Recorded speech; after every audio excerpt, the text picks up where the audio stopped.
Colin here at Apache Camping Center. Today we have the Arctic Fox 811 Long Bed Edition. This is going to be differentiated by one specific thing on there between the long bed and the short bed. We'll get to that, but first off, Northwood, the makers of Arctic Fox, also of Nash and Fox Mountain. They are known for their quality, four-season capability, insulation. They are built in the Pacific Northwest out in La Grande, Oregon. They are a family-owned company that is very attention to detail oriented. They skip a little bit of the bells and whistles, but they put it a lot more into the building construction. This is going to be 2-inch insulation walls all throughout. You do have insulation on the doors. That is going to be inch-thick insulation on there. You have massive propane tanks on here. It's about 60 pounds propane on board. We do have dual pane windows standard. You do have 400 watts of solar standard. You do have cathedral style roof, which actually gives you a 6'7" interior height. Absolutely phenomenal. It does come in a little bit heavier. It is listed at about 3,300 pounds dry, but keep in mind that they have the Fox Value Package, which is mandatory. That is going to add about 600 pounds to it. So you are looking upwards of 4,000 pounds dry. That is to start without any other amenities on board. So really keep that in mind when you are looking at what truck you want to put this on. Always check your manufacturer's specifications for the correct payload capacity for your vehicle for this camper.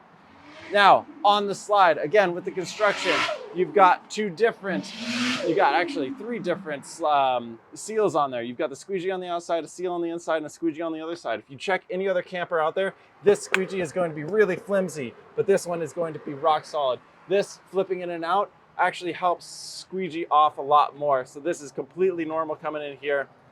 Underneath, this is actually something that you really don't see on any other camper, is that seal going all the way around, 360 degrees of seal on the slide, keeping any of that water, road debris out of your camper when you're pulling this in and out. It is on a rack and pinion system, so it's going to be a lot sturdier, pulling that in and out, keeping it level, keeping it, the gear drives really solid. Those teeth are really deep on there, helping it to not skip. Now, if we back up on here, do have a little bit of storage on the outside. Underneath the dinette on the inside, that is where that storage sits. Back here, you do have, this is not actually storage. This is going to be for, obviously, your battery kill switch, but also your plumbing and appliances. So you do have an access point for that. Underneath that, on the bumper, you have a sewer hose. This actually is the Fox Landing. This is an addition to, it is not standard on there. So this will actually be an upgrade, but very nice to have. Otherwise, you don't really have a ladder or stairs getting up into your camper. It comes off to the side, as you can tell, because most of the time when you're out driving, you do have this up and you've got a trailer behind you. This just locks into place, a nice little pin right there. This actually folds up like that. So that's how it travels. And you have an extension out for your trailer of maybe your boat, motorcycles, horse trailer. To get this out, you just pull up this tab, pulls up that latch, we drop it down. Now you can still have that trailer hitch hanging out there, but you can walk up the side. As you can tell over here, we do have a quick propane connection that you can hook up a barbecue, maybe a small fire pit. This is going to be a small locking storage container right there. And then under this, you actually pull this step off. This is a 5-foot tray that pulls out on a slide that locks underneath. A lot of people use that for maybe their garage, tools and anything that you'd keep on the outside but want to have locked up. So let's jump inside and see. Well, let me back up. I didn't explain how you can tell this is a long bed from a short bed model. One of the biggest things and one of the biggest frustrations we get is when people are looking online and they're looking all around and they see the 811, they go, oh, is this a long bed? Is this a short bed? Is this going to fit on my truck?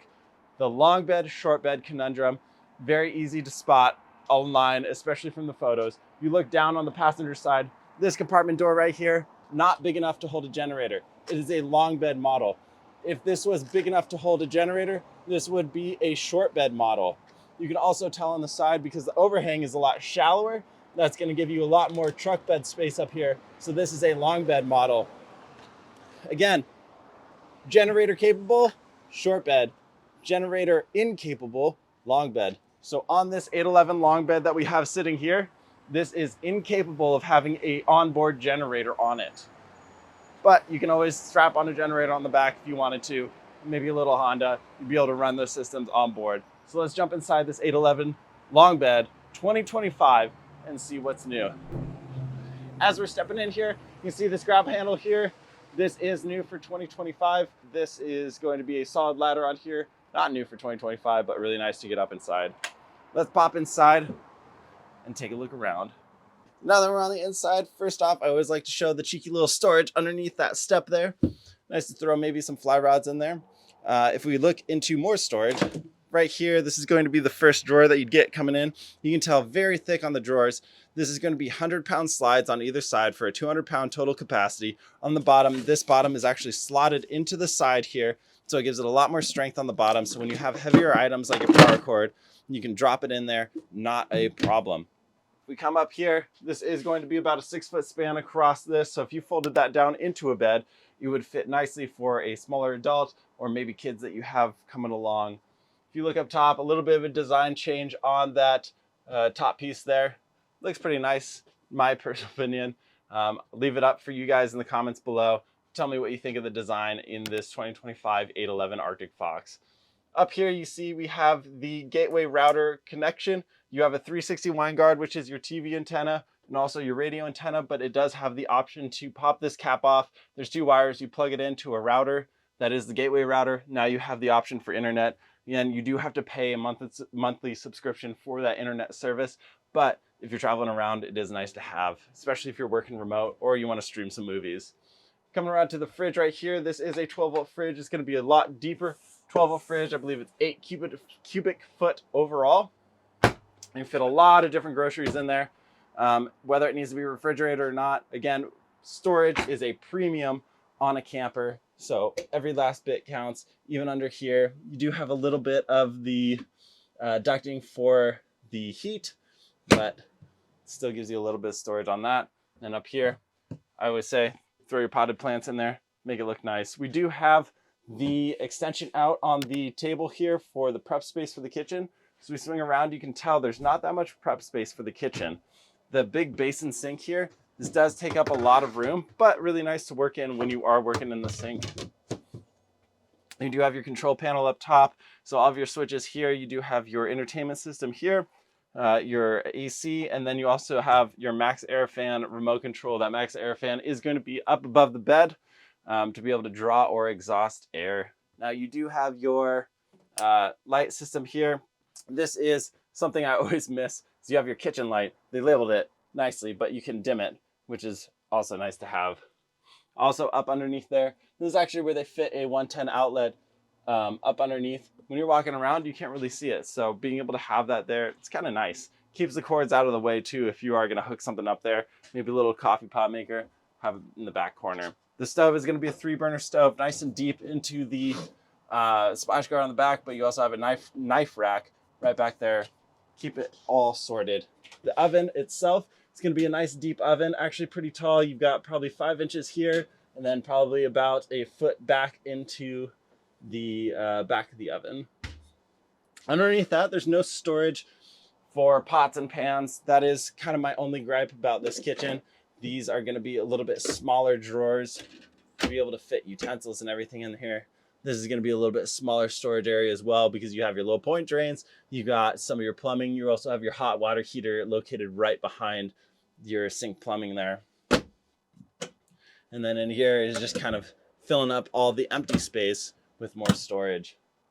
Up top, this is probably where you're going to have to put your pots and pans and dishes all in one spot, the right-hand side. This does go across here, so that does give you the space to put in larger items. But up top, they do put a little bit of a barrier there to cut that off. This is your microwave cable here, so you do have an extra, or sorry, you don't actually have an extra 110 outlet there, but that's where you have your microwave plugged in.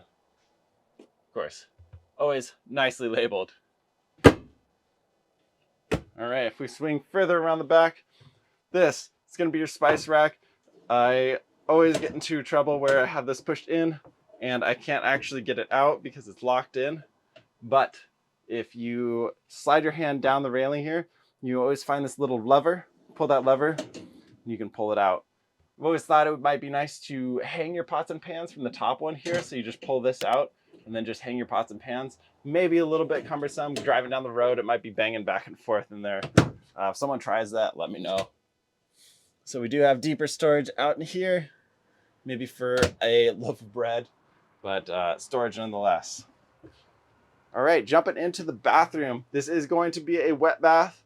It is going to be a larger wet bath. And I can jump in here and show you really what that looks like. All right, so at 6'5", I'm standing up. I could stand up and take a shower. I do have room to operate. I'll probably bump into some stuff here and there, but I'm not too far up into the dome overhead. The shower, I just pull it off if I'm sitting down on the toilet. I've got plenty of room to operate in here.